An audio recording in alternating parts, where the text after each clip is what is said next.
podcast Maré Urbana surgiu da necessidade de conectar as boas práticas da cidade com as pessoas. Ficou curioso? Fique ligado e confere lá no Spotify e no YouTube.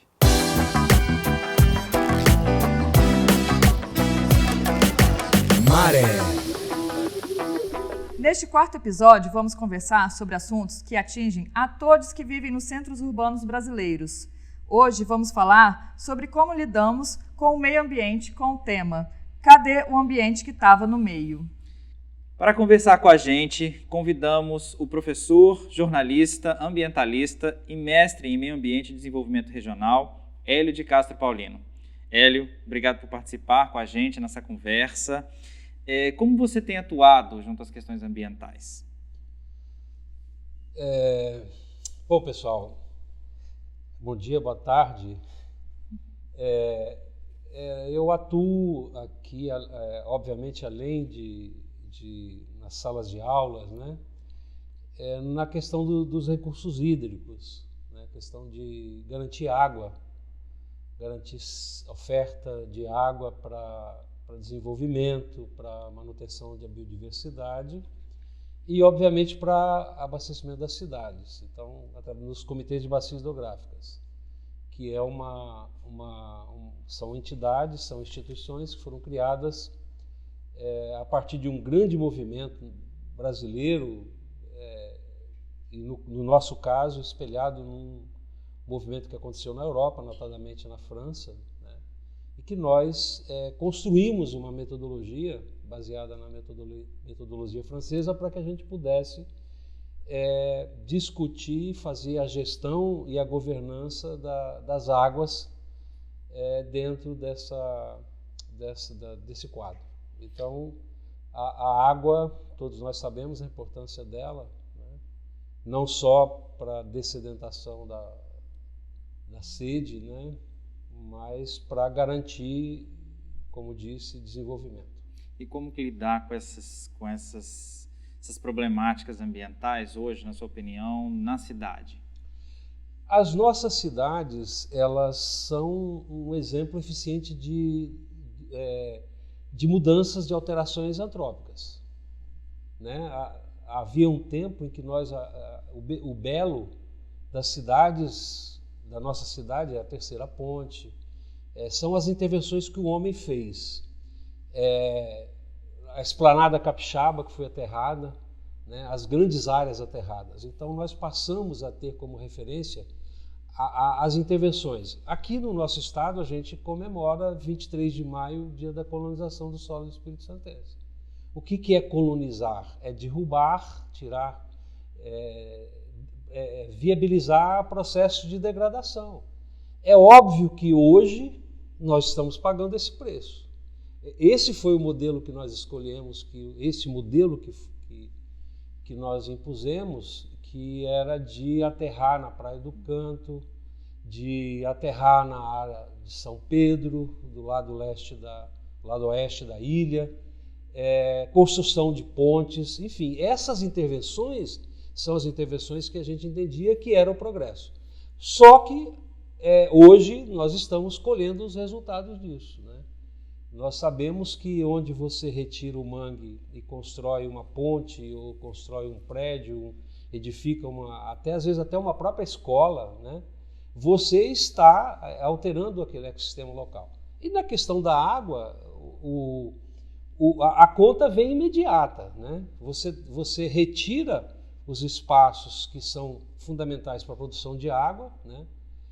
Você retira os espaços que são fundamentais para preservação de espécies que dão garantia e qualidade de água através dos espaços de mata ciliar, etc. e tal, e você faz uma intervenção antrópica, né? Então, a água ela precisa ser produzida, né? A água tem que ser produzida. E para ela chegar na minha casa, ela também tem que chegar em espaços que produzem alimentos, em espaços que produzem construção de prédios, etc. e tal. Então, nós precisamos garantir o que a gente chama, né, na governança de segurança hídrica, ou seja, é preciso ter água aqui na cidade.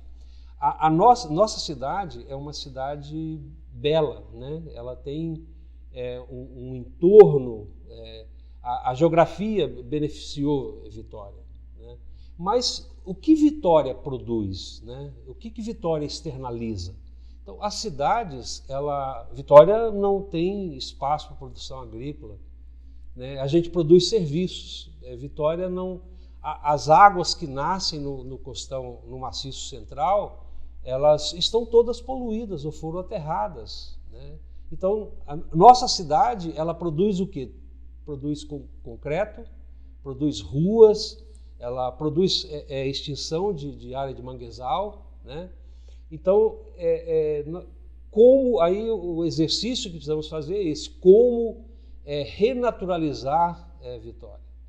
Tornar Vitória uma cidade mais natural, para que as pessoas, quando saem nas ruas, não vejam só um asfalto de boa qualidade, mas vê uma espécie da Mata Atlântica que às vezes é única e exclusiva do maciço rochoso, vê uma ave que é típica da área de manguezal e etc. e tal. Então, é preciso fazer essa leitura de renaturalização da cidade. E, obviamente, a água não pode deixar de ser tratada, né? Não tratada do ponto de vista técnico, de retirar as impurezas, mas nós precisamos ter uma leitura de como a sociedade vai conviver. Se você perguntar para uma criança que nasceu em Vitória e que não tem muito contato com o interior, ela vai dizer que a água que ela bebe nasce da torneira do prédio dela. Ela não tem a menor possibilidade de saber que aquela água ela tem que ser oriunda de uma mina ou de uma nascente ou de um local, e que esse local é um local que no seu entorno tem cobertura vegetal. E também aqui conosco nós temos a professora universitária e fotodocumentarista Zanete Dadalto. Zanete já fotografou uma expedição ao Rio Sena, em Paris, para conhecer o processo de despoluição do rio, entre outros processos urbanos relativos ao meio ambiente. Zanete, nos conta um pouco das suas experiências como fotodocumentarista, o que você viu pelas cidades brasileiras? Bom, bom dia, boa tarde, boa noite a todos, não sei que momento que vocês estão assistindo isso. Primeiramente, queria agradecer, né, o convite, a lembrança de vocês pelo meu nome. É uma lembrança que a princípio me assustou, né? Estava comentando com vocês, mas foi uma lembrança que me provocou lembranças, né? Lembranças de fazer lembrar minha produção na área. A gente às vezes vai produzindo freneticamente sem parar para processar tudo que a gente produz. E aí, rapidamente, pensando em vir aqui conversar com vocês, eu fiz meio que um mapeamento do que eu produzi nos últimos tempos, e aí me deparei assim, que em 2003 foi a primeira vez que eu vi uma nascente. Eu fiz um curso de agrimensura, olha só, a gente vai lembrando, né? Eu sou formada em agrimensura na escola técnica, e na época que eu fiz agrimensura, meu desejo tinha muita relação com a questão indígena, então eu queria muito trabalhar com demarcação das terras indígenas e tal. Tinha a ver com natureza, mas era muito voltada para isso. Ficou ali, eu fui fazer outras coisas. Mas, bom, resumindo, né? Em 2003 me deparei com toda uma história de conhecer o Rio Doce, e foi a primeira vez que conheci uma nascente. Eu fui fazer uma matéria, eu já estava trabalhando com jornalismo, fui fazer uma matéria sobre o Rio Doce para o jornal Vatu, do Movimento Pro Rio Doce, e eu fui lá na nascente para conhecer a nascente. Assim, me espantou muito as condições de uma nascente, né? Você fica imaginando assim um lugar preservado, e não é nada disso. É no meio de um pasto, uma área completamente degradada, né? Então assim é um montinho um monte de árvore, um pouquinho de árvores, e ao lado pasto. Então é uma coisa proteção assim, quase zero, triste, né, da nascente. É triste, né? E em 2003, aí depois disso, eu já fazia algumas descidas de rio por conta da minha profissão de jornalista, de fotojornalista. Participei depois de uma outra expedição chamada Alvraguirre, no Rio Doce. Descendo o Rio Doce, quer dizer, na fina nascente, o Rio Doce navegava de Mascarenhas para baixo. Então, essa expedição foi de Mascarenhas para baixo. Então, eu participei dessa expedição descendo todo o Rio Doce. Bom, depois disso, engatei todo o processo da criação do Comitê do Rio Santa Maria e Jucu, e, paralelo, conhecer a experiência, o que me levou a conhecer a experiência do SENA, com um grupo de amigos, né, um grupo de pessoas que estavam trabalhando também com o Comitê da Bacia do Rio Doce, do Rio Santa Maria e Jucu. A gente foi à França com um projeto, fotografar a França e ver a experiência francesa. E aí, deparar com uma realidade completamente diferente, né? Enquanto aqui no Brasil a gente já tinha fotografado, eu fiz a descida do Rio Santa Maria também, uma descida do Rio Santa Maria que a gente fez, uma expedição do Rio Santa Maria, não vou lembrar aqui a data, mas antes de ir para o Sena, eu tinha feito uma expedição. Então, quando eu fui para o Sena, eu já tinha feito uma expedição de 11 dias pelo Rio Santa Maria, então tinha todo o mapeamento do Rio Santa Maria também na minha cabeça, de fotografias. E ao chegar na França, eu vi uma realidade seguinte: enquanto aqui a gente tem um bombardeio de esgoto no rio, quer dizer, que bombardeio é esse? Que fotos que a gente tem? Só para vocês imaginarem uma foto. Se você andar por todo o interior do Espírito Santo, a gente bebe água do Rio Santa Maria, né? E aí vocês vão ver canos de 100 milímetros, canos de esgoto voltado para o rio. Não deveria. Primeiro, não deveria ter casas construídas lá no rio, em cima do rio, mas tem. Tá? Nos centros urbanos, todos têm casa construída no rio. Não deveria. Primeira coisa. Nem na beira do rio, nem em cima do rio. Isso existe. É um absurdo. Segundo, os canos de esgoto são voltados para o rio. Então, um bombardeio de esgoto para o rio. E o lixo é jogado no rio. Também é um absurdo, porque a gente bebe daquela água. Eu tenho dificuldade até hoje de beber água da torneira. Eu tenho dificuldade. Medo, né? Por quê? Porque me vem à cabeça todas as imagens de degradação, de lixo, as pessoas jogam criação morta no rio. Eu tenho fotos de boi, de capivara, de porco. Morreu, não enterra, joga no rio. Eu não consigo acreditar como é que alguém faz isso com uma água que se bebe, que a gente vai beber. É de um egoísmo muito grande. Essa é a realidade aqui. Aí, quando você vai para a França, aqui você vê o quê? Qualquer nascente desse jeito, é uma água que mina sofrida em qualquer lugar, na beira de um passo. Não é diferente, as que eu vi, do Rio Doce, do Rio Santa Maria, do Rio Jucu, é desse jeito, né, Hélio? Hélio também já foi, sabe disso. Não é diferente. Lá na França, são santuários, sabe? São santuários, as pessoas visitam, é lugar de visitação. Gente do mundo inteiro vai visitar, é preservado, é uma área de proteção ambiental, sabe? E as pessoas vão lá visitar a nascente. Depois, tem determinados lugares, as minas subterrâneas, determinados lugares são guardados, as pessoas não chegam. Eu cheguei a visitar uma mina de Mentière, tem até uma foto, que é uma verdadeira catedral de água mesmo da França, porque ela é protegida com uma porta imensa. Você, para entrar, você precisa de máscara, você bota uma proteção na cabeça e nos pés. É um lugar extremamente higienizado. Você tem que abrir uma porta, sabe aquelas portas do século XVIII, XIX, toda trabalhada? Eu tenho foto disso, depois eu passo para vocês, se o pessoal tiver interesse de vir no canal de vocês. Sim. Eu passo para vocês, eu tenho fotos. Não está no livro, mas eu tenho a foto. A catedral está no livro, a foto dessa mina subterrânea, né, de água, que é protegida. E você entra, você vê a lâmina d'água, você não vê a lâmina d'água porque é tão transparente, é algo assim, é algo fantástico. O cuidado. Cristalino, tão né? Cristalino que o cinegrafista não se deu conta, ele foi fazer uma imagem e mergulhou a câmera na água. Você tem uma ideia, tão cristalino. A gente teve esse acidente nas filmagens. Eu estava fotografando, mas tinha um cinegrafista, ele acabou colocando a câmera, né? Tão cristalino que ele não percebeu, se deu conta que era água. E mergulhou a câmera. Quando ele viu, ele tinha mergulhado a câmera na água. Então, é mostrando esse cuidado, sabe? E outra coisa, gente, não se constrói nada na beira do rio a 50 metros, sabe? Aqui no Brasil é 30 a legislação, né?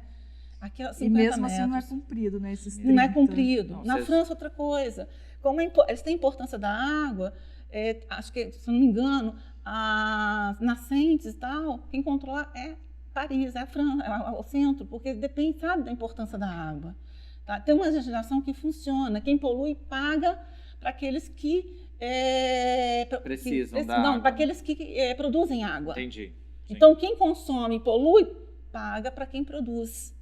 Então, abastece. Então, tem um sistema que funciona. Que é o né? mesmo sistema que é o mesmo sistema que é estudado pelo copiado comitê aqui, né? O comitê Que é o que está tentando acabou implementar isso. aqui, né? Mas assim, é ver isso, e é ver que, e o que eu acho triste aqui é isso, né? É como a gente vê aqui em Vila Velha um canal que vira esgoto, um canal de mudança Vários, de leite, né? que Vários vira pela esgoto, cidade ou que é toda, coberto, né? sabe? A gente nem É se muito dá conta de triste. que aquilo ali é um rio, é um curso d'água. Sim. A gente passa e pensa que é esgoto realmente. Quando o Hélio falou dos rios de Vitória, né? Aí eu lembrei que também, aí uma coisa leva a outra. No mesmo ano que eu fui para a França, estava fazendo esse trabalho, acabou, né, no meu trabalho acadêmico, fazendo um projeto junto com as crianças de São Pedro. Eu trabalho numa faculdade que é lá de São Pedro, e acabou vindo para mim um projeto, e eu trabalhei com um projeto, oriento um projeto chamado Jacarezinho, em que as crianças produziram um vídeo sobre o córrego Jacaré. O córrego Jacaré é um córrego que nasce ali no Alto de São Pedro e ele deságua ali na Baía de Vitória, ali na Ilha das Caieiras. E as crianças já haviam feito um roteiro, chegou para mim para que eu pudesse ajudar a fazer um vídeo. Então, Jacarezinho é um vídeo feito pelas crianças, está na internet, depois também eu posso passar o link para vocês. E a preocupação delas na época foi naquela época que estava... a preocupação que a prefeitura estava ligando esgoto e tal, e como é que eles iam fazer isso? Eles queriam fazer, mas estavam muito preocupados de como seria com os pais delas, né, das crianças, se gastariam muito antes de entrevistar o prefeito. Então tem toda uma história, toda uma trajetória no documentário que eles produziram, roteirizaram e produziram, muito bacana. Mas a preocupação, né, é que o córrego Jacaré, ele fica numa fazenda, então a nascente fica na fazenda, tem toda uma história por que Jacaré, então conta no vídeo, tá? Não vou criar spoiler aqui, mas nasce na fazenda, as crianças foram lá na nascente, então todo o projeto foram na nascente. E enquanto está lá na fazenda, ele não é poluído. Quando ele sai da fazenda, ele começa a receber os rejeitos, esgoto, quando chega na Bahia ele está completamente degradado. Alguns metros e ele já começa a poluição. Então isso foi, eu vou ver aqui a data, porque eu não, gente, data sem brincadeira, tá? Eu fiz até um roteirinho aqui. Foi 2009. 2009, primeira edição do Jacarezinho. Em 2015, eles voltaram de novo para fazer como é que estava 6 anos depois. Então tem o Jacarezinho e tem Jacarezinho 6 anos depois, que aí juntou uma outra escola. E qual foi o 6 anos depois? Não mudou muita coisa, não. Não, né? Não mudou muita coisa. E foram as mesmas crianças que foram? Não, foram outras crianças, já mudou, né? Mas sim. foi a mesma escola. Foi uma escola, o Tancredo de Almeida Neves, na UTAN, lá, e juntou com uma outra escola e fizeram também de novo isso. E engraçado, né? Porque a gente tem uma legislação ambiental forte no Brasil e no Estado, e aí vendo Zanetti comentando essa situação, como é que funciona isso hoje, Hélio? Essa situação de ter uma legislação, mas ela não funciona da melhor forma. O que a gente enxerga desse entrave? Por exemplo, que a gente tem um processo, né? Como você mesmo disse, a gente escolheu um modelo de desenvolvimento que afeta muito, né, o nosso meio ambiente e hoje as nossas cidades, por falhas no planejamento aí, né, no curso da nossa história, ela prejudica cada vez mais os nossos rios, que é o nosso maior problema hoje ambiental é a água, né? Sempre foi e hoje a gente está mirando nisso, né? Como é que é essa problemática entre legislação e o cuidado? Na verdade, nós aprendemos que o rio era para levar o lixo e levar os nossos resíduos. Isso não mudou muito, não mudou muito. As casas no interior, as fazendas eram abertas, a chegada da fazenda não era de frente para o rio, era de frente para o rio, o fundo do rio era onde você levava, como a Zanetti disse, levava o cano para o esgoto. Então ali não era um local para você ver. Então observem isso, é um bom fato. Mas aí o que acontece? As cidades cresceram, né, os conflitos passaram a ser mais evidentes, bairro que não tem tratamento de esgoto, bairro que não tem água na torneira, um bairro melhor, enfim, esses conflitos geraram uma discussão. Aí essa discussão ela ganhou um corpo nacional e nós construímos aí um conjunto de normas e regras, né, que envolve gestão ambiental, licenciamento e a gestão dos recursos hídricos, a questão da água. Então, em 97, estou falando isso em 1997, criamos os comitês de bacias hidrográficas. Eu faço parte, ainda faço, de 2 comitês aqui no estado. na região de Anchieta, o Benevente, e aqui no Jucu. Fui presidente do Jucu por 2 mandatos e hoje sou secretário executivo. E também tenho assento no Conselho Estadual de Recursos Hídricos e no Conselho Nacional de Recursos Hídricos.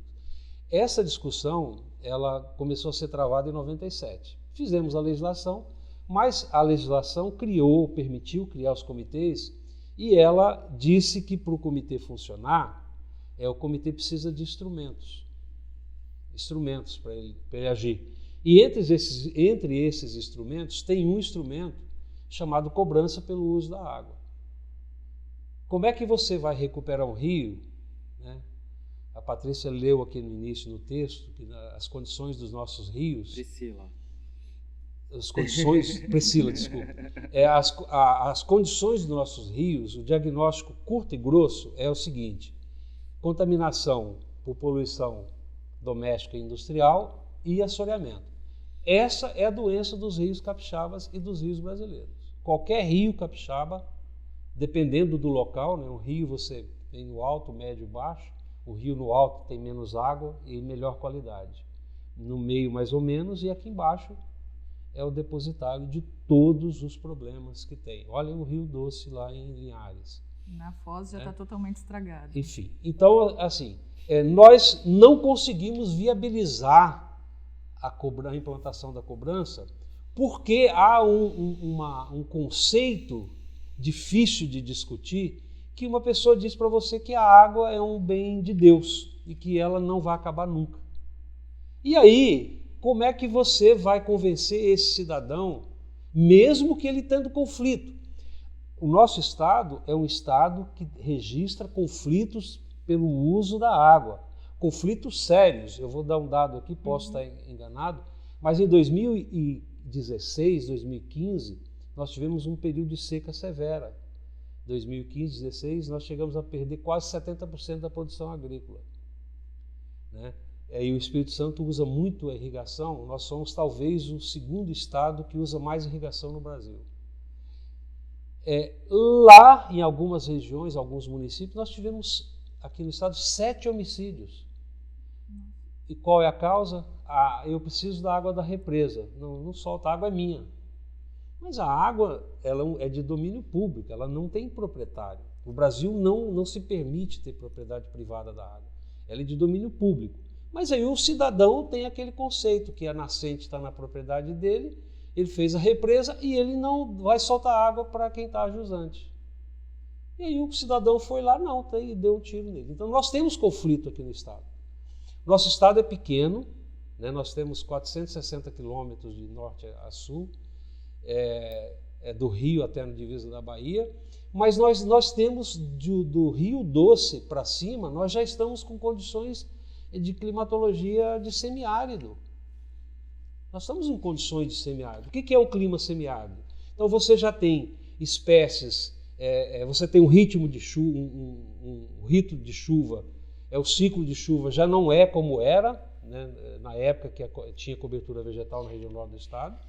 Ou seja, a chuva já ficou mais escassa, né, os processos já não se faz. Enfim, aí o que acontece? Você tem os conflitos.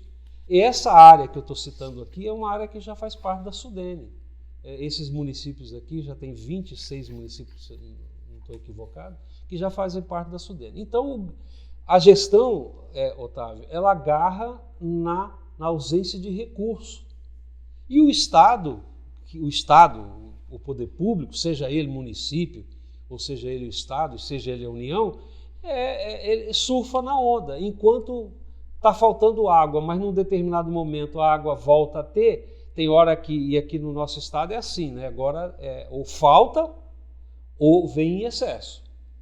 É porque nós já estamos na questão das mudanças climáticas, então ou hora tem muita água ou hora tem pouca água. E é um problema, né? Quando tem pouca água, você consegue ainda administrar, e os comitês têm feito isso, fazendo a gestão da pouca água. Você também tem feito essa comunicação também entre os produtores de água, né? Para que conscientização, essa política de educação ambiental também tenha acontecido, né? Sim, ela tem acontecido, mas de um modo geral a gestão tem deixado a desejar, né? A gente tem comitê aqui criado em 2001, né? A legislação federal é de 97, 98 é a lei estadual, 98. E aí, em 2001, nós já criamos um comitê numa região de conflito, que é no norte do estado do Itaúnas, da bacia do Itaúnas. E aí, em 2003, criou-se o Benevente, por conta do projeto da Samarco. Enfim, aí foram criando outros, 2007 o do Jucu e o Santa Maria da Vitória, mas enfim.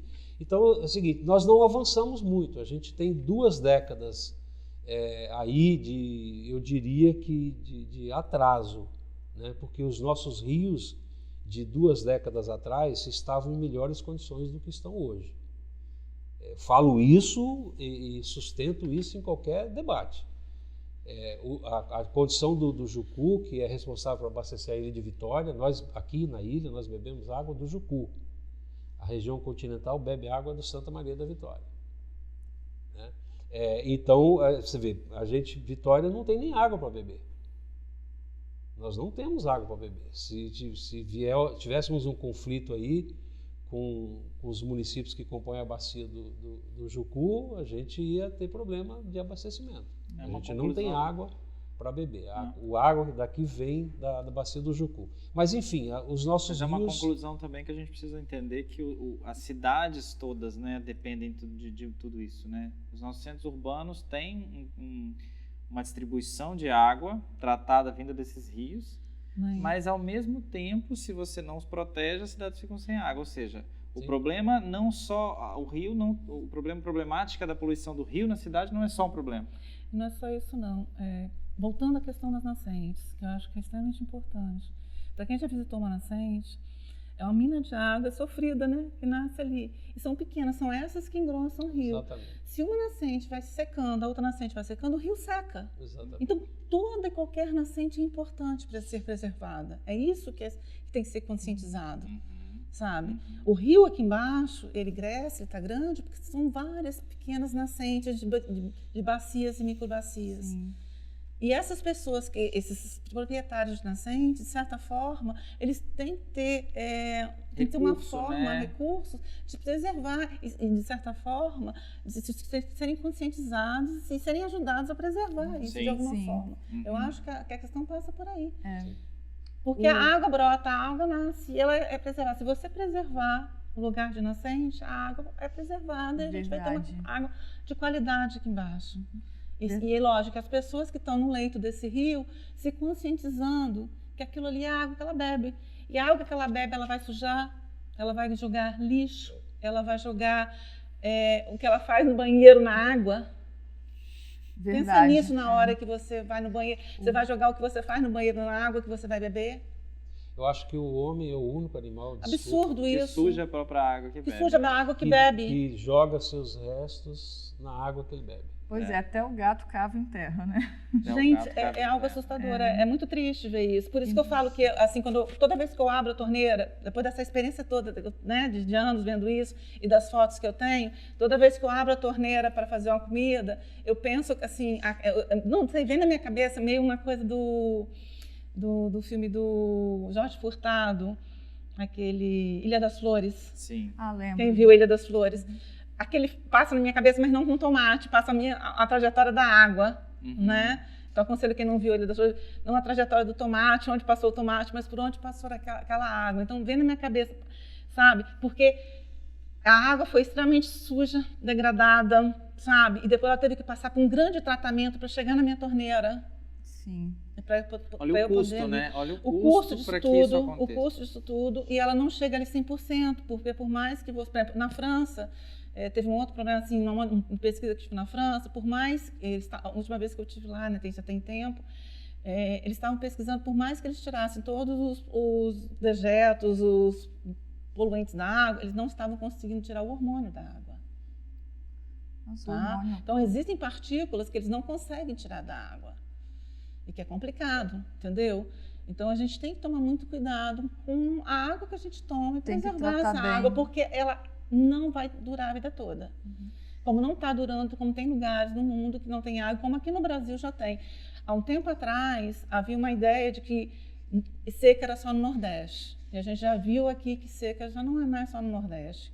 O Hélio pontuou essa seca de 2015, que eu lembro bem.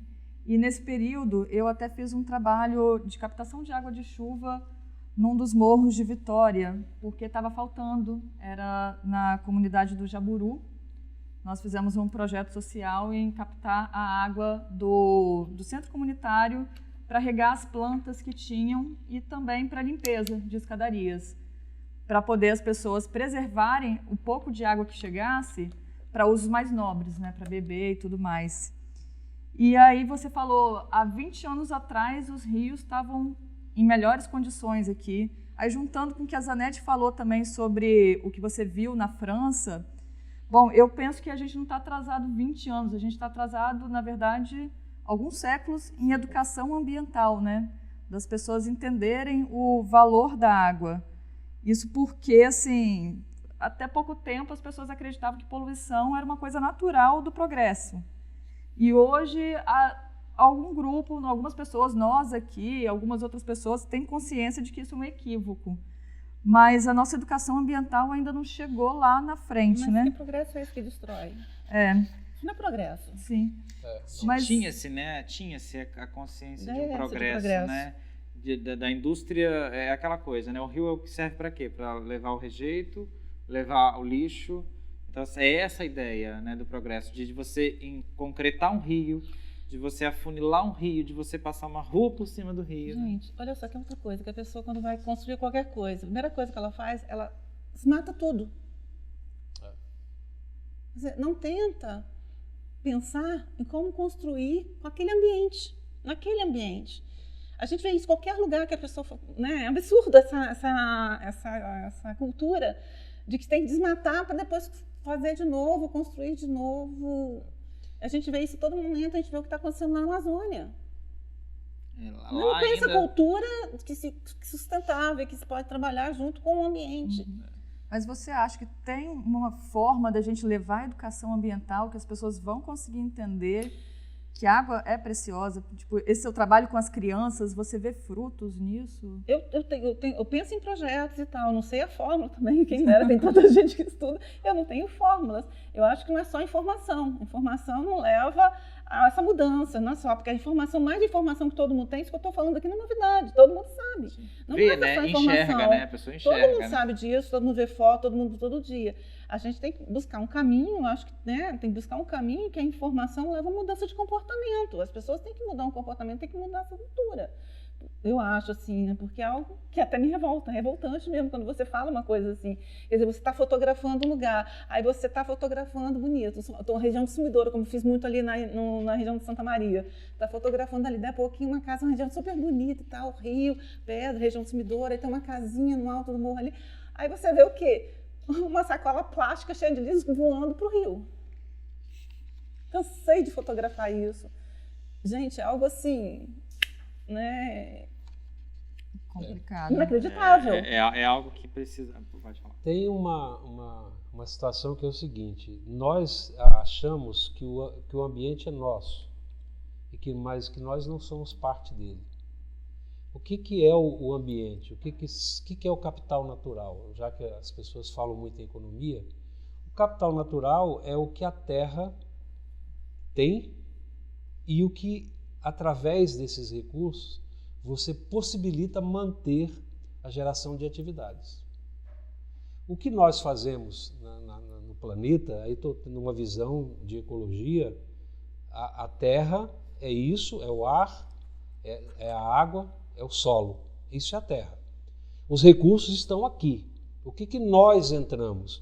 Nós, o humano, nós, o animal, o homem, o sapiens, ele entra e altera, faz as mudanças antrópicas e deixa esse planeta à sua cara. Então, eu acho que eu sou melhor do que você e eu tenho que concentrar metade das terras daquele lugar.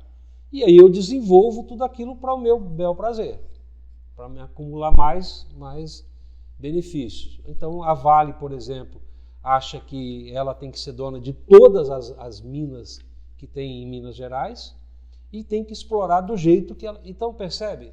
Então, assim, a Terra é um pequeno corpo que dentro tem tudo isso, inclusive nós. E nós, como não aprendemos,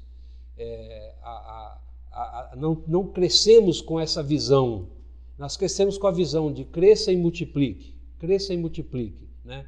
Então, assim, meu filho vai casar, ele vai precisar gerar emprego, nós temos que gerar emprego e renda para todo mundo, e eu não me contento com um carro, eu preciso ter 2 carros, eu não me contento com um apartamento de 1 quarto, e eu vou dormir só num quarto. Então tem eu e uma pessoa, eu vou usar só uma cama, mas eu preciso ter um apartamento de 4 quartos.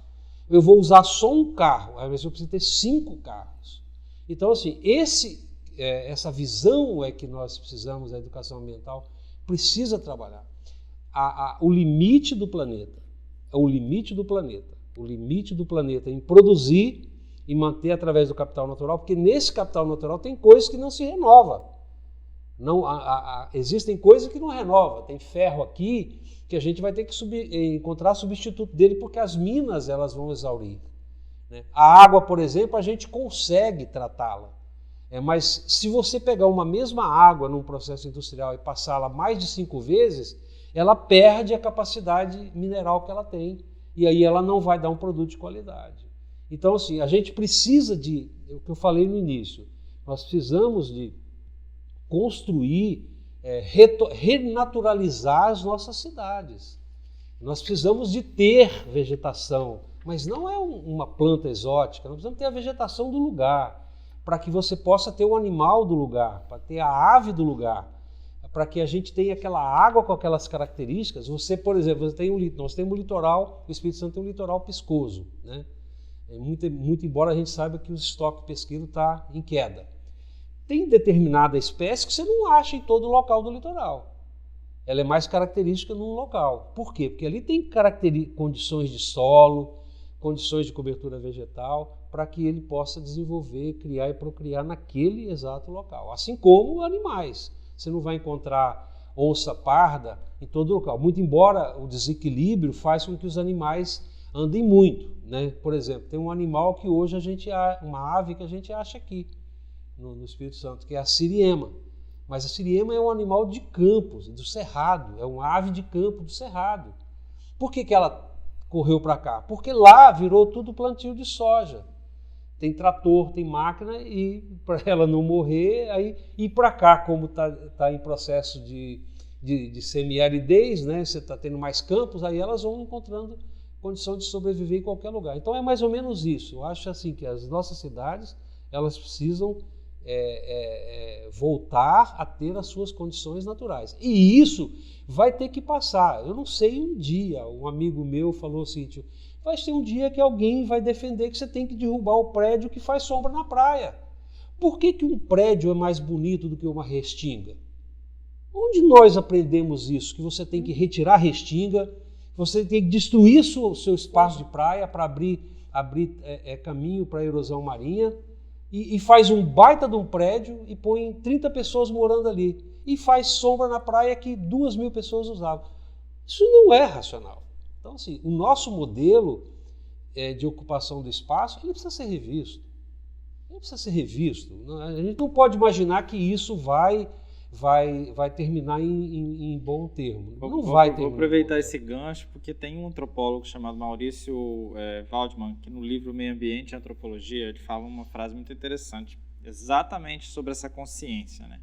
As modificações ambientais promovidas pelas populações pré-modernas, de modo algum, passam desapercebidas pela consciência social do homem tradicional. Então, será que, mesmo degradando, tirando, a gente não tem consciência de que a gente está destruindo tudo? Aproveitar esse gancho, já que a gente já está indo para esse lado da consciência, né, aplicada na cidade, será que a gente não anda? Como é que você pensa sobre isso? Eu acho que a gente está generalizando, né? Eu vejo muito egoísmo. Eu acho que a questão passa pelo egoísmo. Do eu, do meu.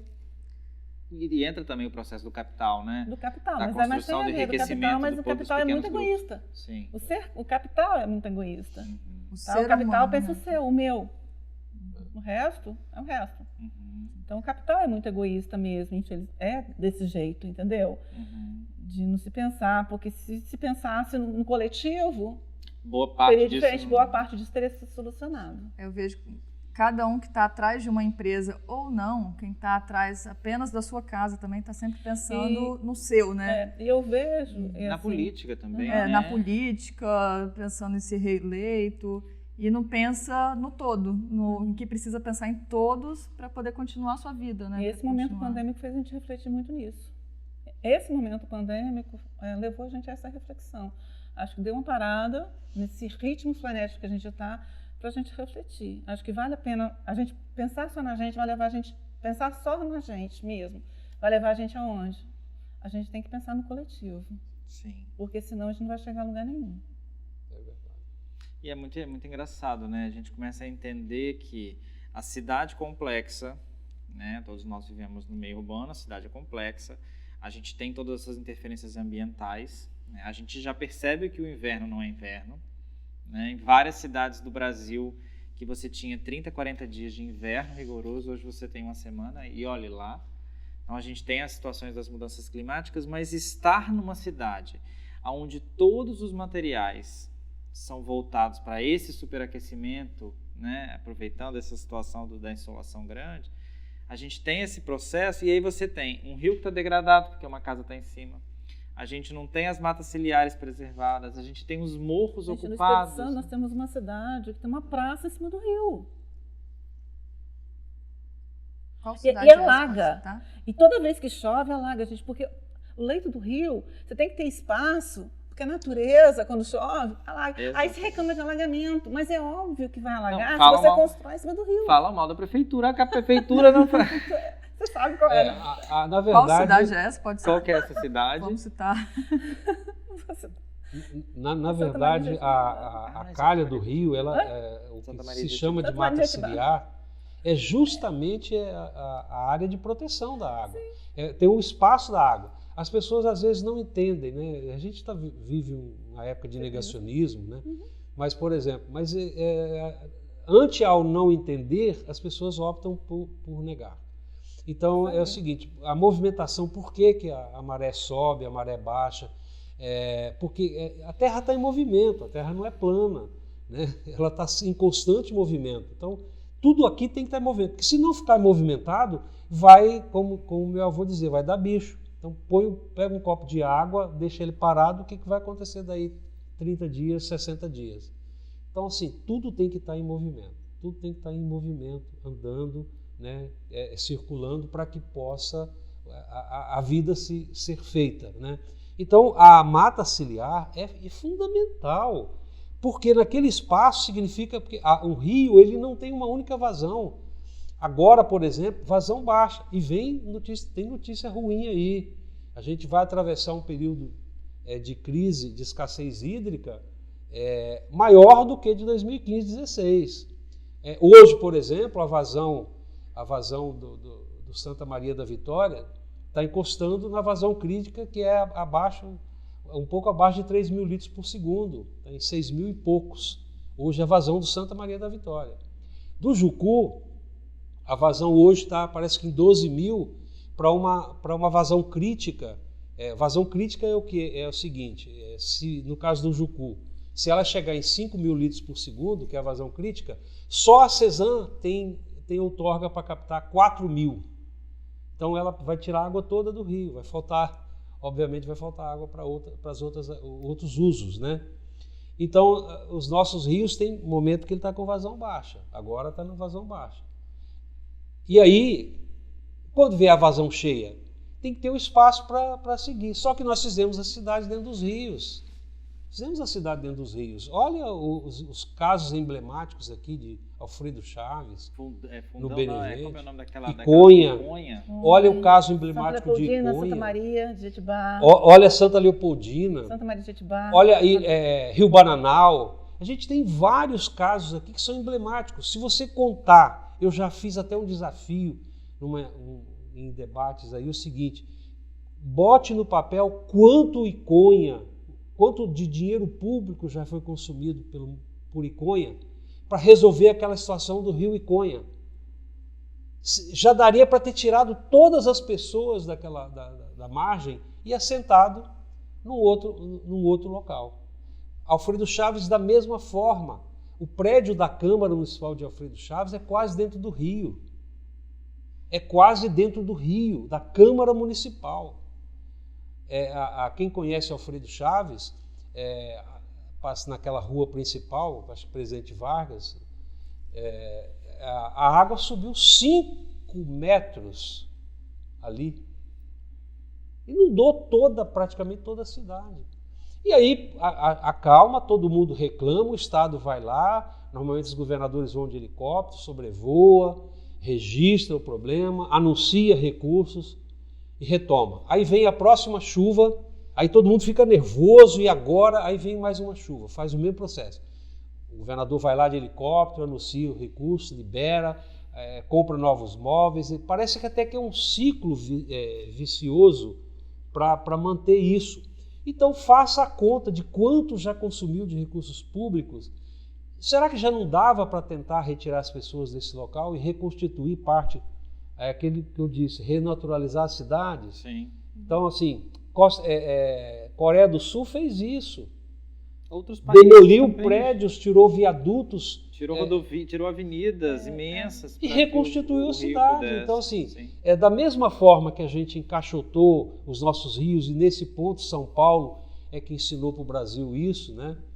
Na época do Adhemar de Barros, né? Vamos enterrar os nossos rios, canalizar esse modelo de canalização para enterrar os rios, né? Da mesma forma que fizemos isso, um dia a gente vai ter que fazer. Eu sou otimista. Eu não sei quando isso pode acontecer, mas a gente tem que... A solução que eu entendo e acredito é que a gente, para tentar melhorar as condições urbanas da nossa cidade, a gente vai ter que construir mais esse verbo, conjugar mais esse verbo, renaturalizar, voltar às nossas cidades próximo das condições que elas foram. Colocando aí, às vezes eu fico vendo jornais e até puxando, porque eu sou formação jornalística, né? Trabalho com jornalismo.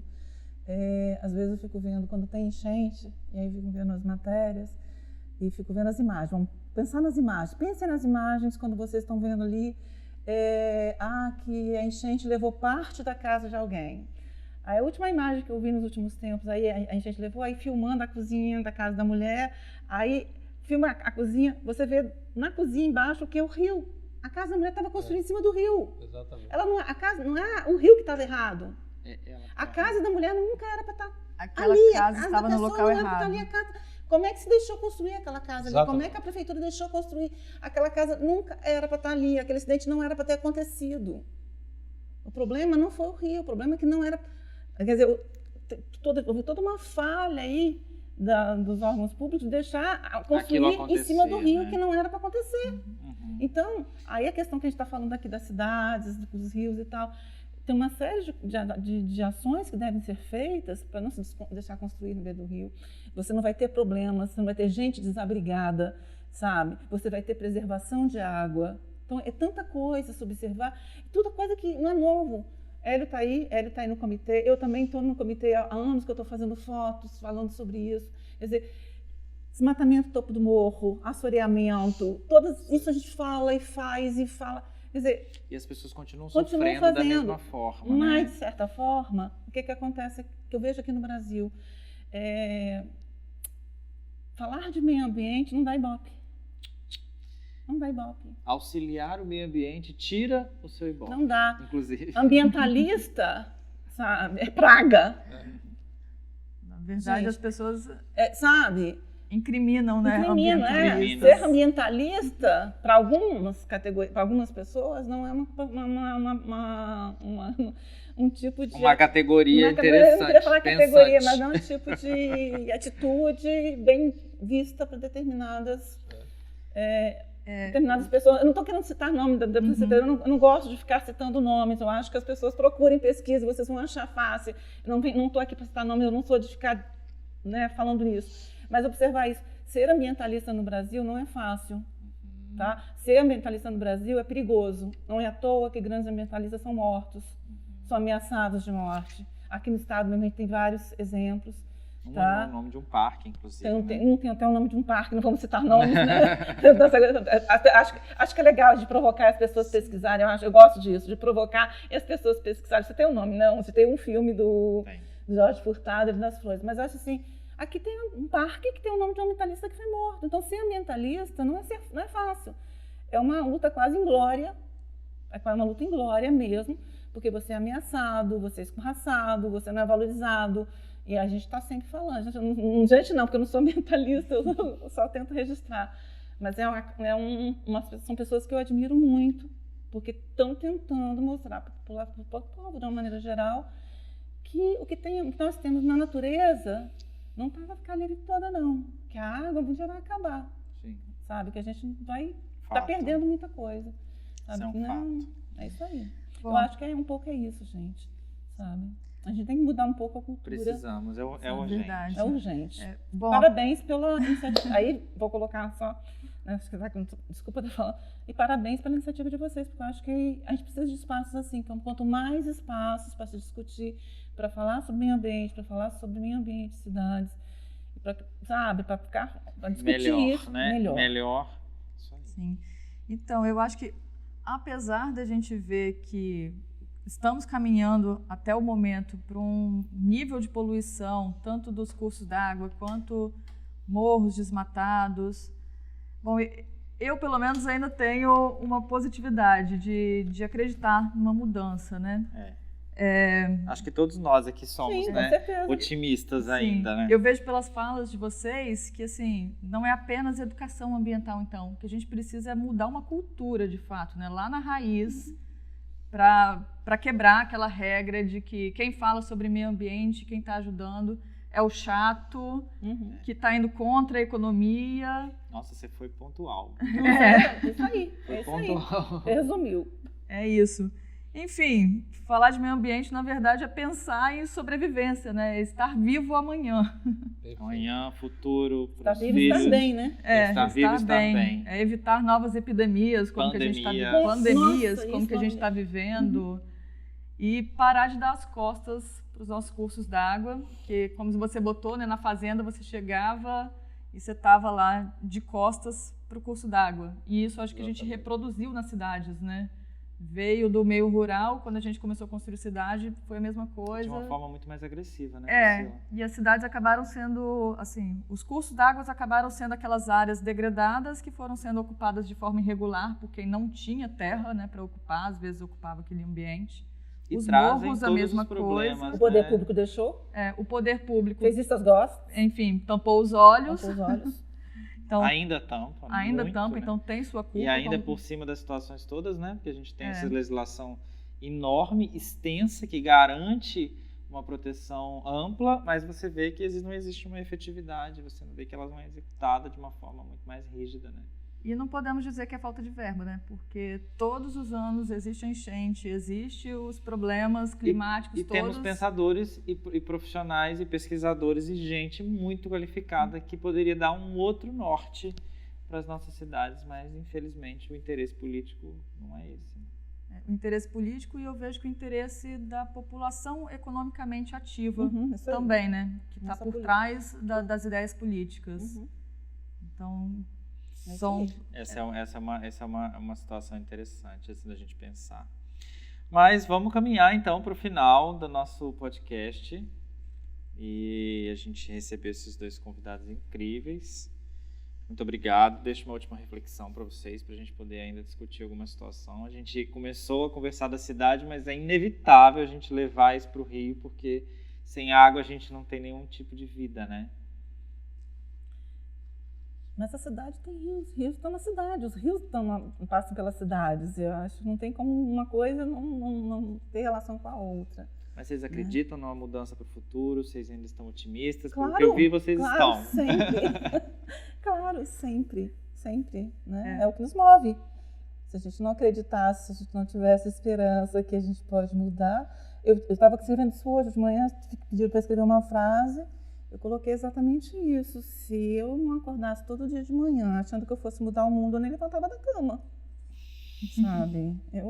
sabe? Sempre, não é uma questão muito de ser pretensiosa, né? Sempre, mas eu acho que a gente tem que fazer isso, acho que a gente, pelo menos, fazer a minha parte, entendeu? Se não for isso, eu nem levanto da cama. Eu acho que é nossa obrigação de tentar mudar, melhorar a gente primeiro, para depois tentar mudar o nosso entorno, entendeu? Mudar o que está ao nosso redor. Se cada um fizer a sua parte, sabe? Acho que a gente muda um pouco lá na frente, né? Fica tudo resolvido, né? Eu acho, né? Eu penso assim. Na verdade, a gente fica pensando por que as pessoas ficam perto dos rios, as cidades fizeram perto dos rios. Eu uso sempre uma definição que é assim: nós somos peixes, mas que vivemos próximos dos rios. Nós não conseguiríamos viver longe dos rios. O que precisa ser feito, que nós nunca conseguimos fazer, e com raras exceções em alguns locais do mundo, é justamente respeitar, entender que sem aquele recurso não haverá possibilidade de garantir desenvolvimento. E tem uma coisa que a gente fala muito pouco, né? Que às vezes aí é que as pessoas ficam com medo, que é o seguinte: a questão da biodiversidade, né? A gente não associa que a nossa qualidade de vida depende da qualidade, da existência dos conjuntos de animais que compõem a biodiversidade do local, que compõem o ecossistema local. Então, assim, se não tiver morcego, se não tiver sapo, a gente vai ter provavelmente uma condição de vida mais complicada, com mais possibilidade de pandemia, de doenças, etc., de proliferação de doenças, de baixa qualidade da água, baixa qualidade do solo.